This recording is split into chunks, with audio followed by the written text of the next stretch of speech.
Her training during this time took on a level of mastery that was pretty amazing.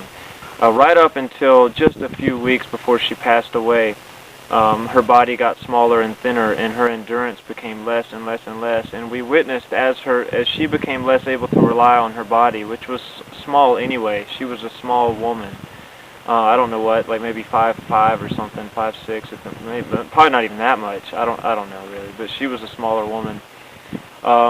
Her ability to manipulate other human beings and their balance, I think we got to witness what taijutsu can be and what our male machismo keeps it from being through her illness, and that was really beautiful. So Sean's support evolved from being just a financial support in the family to taking care of Sarah. That was in the fall, and throughout the spring, she started to have an ulceration. And for those that don't know, an ulceration means that the breast cancer began to come through the skin. She continued doing research. She was on a lot of regimens of everything from vitamins and health and body alkalinity and acidity to like rocks from volcanoes and stuff, and was very confident in her ability to be healed with these methods and wanted to give it a try anyway. But the breast cancer came through her breast, and I was a very close friend with her, and so I would often say, or not often, but once or twice, I said, Sarah, I would like to see what you're dealing with. Can I see it? And all I can say is that it was breathtaking, and as graphic as it conveys it's a good communication that her chest looked like blackberry cobbler. When she took her shirt off, her chest from below the breast up into here was open and raw, and large pieces of flesh would fall off from time to time. I remember one night she had a dream that she was bleeding and like drowning in blood, and she woke up and her sheets were covered in blood. Sometimes she would take her shirt off, and there was a vein that was close to the surface of the skin, and when the old dead tissue would fall off of her breast, the blood would then actually squirt. She got dizzy and lightheaded a few times due to blood loss, and there were a few times where she actually feared for her life due to blood loss from blood coming out of her breast area. You could not tell where the nipple was. You could not tell a lot of these things. And so those of you who have been around first aid and medical situations, just dealing with the infection of this huge, large open wound on her chest was a complication in and of itself. Obviously you have to change it every day, a couple times a day, cleaning it. That interferes with taking care of your house. That interferes with taking care of your 4-year-old daughter who's running around and trying to understand all of this stuff. So I need to paint the picture of what this situation was like for Sarah. In addition to that, the pain was pretty profound. She had some decent medication to help her with the pain, but a lot of times at class when we would train together, she would kind of sit over in the corner and just rest as the pain began to move up into her neck and down into her armpit and a little bit over to the other side of the breast. Sean was awesome during this time period. He really bent over backwards to take care of her and to get her what she needed and to support her and to honor her conviction, her powerful, stubborn, determined conviction. As an empowered woman who had seen very tough things in her life, she was set on healing through natural means and not through the mainstream way. I remember at summer camp last summer when I was teaching with some kids, Sarah was doing martial arts training with the children. And I remember at one point she was throwing somebody down and the blood started soaking through her shirt. And I said, Sarah, you're bleeding. And she had to go take care of that. And so this was something that she dealt with on a daily level, every day, all night and all day, while being a mother and a wife and trying to take care of her family as best as she could. The reason I bring this up is because the way that Sean supported his family evolved from simply being financial to eventually being a cook, being a dad, being a husband, taking care of the little girl, trying to make money and take care of the little girl and take care of his house. And so that is noteworthy.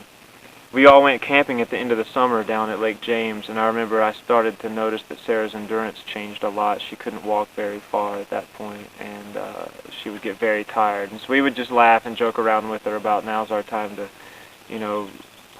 whip your butt. I might get a chance now that you've got breast cancer, I can actually stomp you into the ground, And we'd laugh and go on, but I think everybody noticed her endurance dropping off precipitously. Then she started to lose a lot of weight, and it became pretty aggressive in the last days. As time went on, and into the fall of last year, Sarah's condition more aggressively became worse and worse. Sometimes I likened it to watching somebody fade in and out of reality a little bit. It got to the point where taking care of Sarah and Mira was a full-time job, which became Sean's responsibility.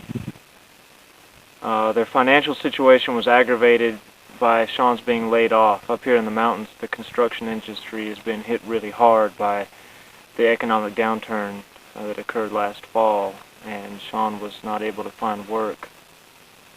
So in addition to having a wife who was visibly dying a very slow and painful and gruesome death, Sean had the stresses of financially taking care of his family and his little girl. I want to mention, too, that last summer we put on a fundraiser. One of our senior masters in the martial arts world, Papa-san, Ed Martin, was physically ill, and you wouldn't have known that Sarah was sick by the effort that she and Sean put together to pull this seminar off. We ended up not raising a whole lot of money because we paid a teacher coming over from Israel, Moti Nativ, a very small fee for what he's worth and what he usually charges, because he supports Ed Martin as well. But when all was said and done, compared to the expenses that Ed incurred in the hospital, it wasn't much. But I want to bring that up just to point out the amazing selflessness that I saw Sean and Sarah display throughout this whole time towards other people, as they did before she was sick and as continues after her death. We did some fundraisers for Sarah, and those went pretty well.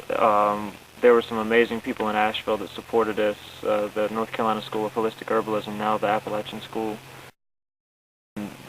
just bent over backwards to help Sean put on these fundraisers. But at one point, Sean was like, "Look, we're going to the hospital," because there was enough going on for Sarah to make her believe and think that she was healing in some ways, that the ulceration was the cancer coming out of the body.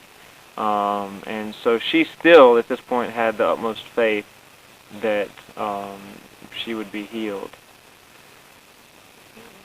They went to South Carolina for some reason, and they went to a hospital, and the hospital was like, your lungs are really full of fluid, because Sarah was having a hard time breathing.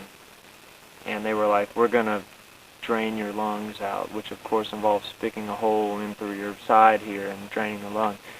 And I think at that point Sarah was like, oh, I don't know, whatever, I'm not sure that that's really what I'm going to do right now.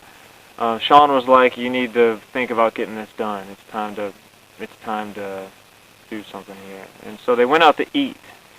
Sarah got up and went into the bathroom, and Sean was in line or something ordering food, and he looked across the restaurant and he saw Sarah collapse into a wall and fall down and was unable to get back out to the car. So he dropped what he was doing, grabbed her, put her in the car, went to the hospital, and they drained her lungs and took like quarts of fluid out of her lung. It wasn't but just a week or two later that her lung was full again of fluid, and so we knew that the clock was quickly running out on this situation. Sarah continued to attend workshops and seminars that we offered and that we taught together, and that I would help Sean with. And she would carry around this little oxygen machine. I remember saying, hey, do you want me to carry that? Or, heck, I'll carry you if you want me to. And she was like, no, it's okay. I'll be fine. Reminded me of my great-grandma, who refused to let anybody mow her yard when she was 95 or 6 years old and stuff. Sarah would sit with her eyes closed for the duration of a workshop and would open her eyes, would come out and correct a technique or show a young lady or some man or woman how to do something. And that is when I witnessed a level of martial arts mastery that I've never seen before or since.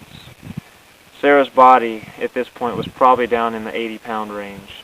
she couldn't exist without her oxygen tank, really. Her lungs were filling up with fluid. She was weak and tired and in constant amazing pain and had no muscle on her body. I mean, her arms were like this big. And she was able to embody the techniques of her martial art with such precision and sensitivity that they were more powerful than they had ever been when she was covered with a layer of muscle around her tissue. And she was a tough girl. I mean, she was a strong girl for sure.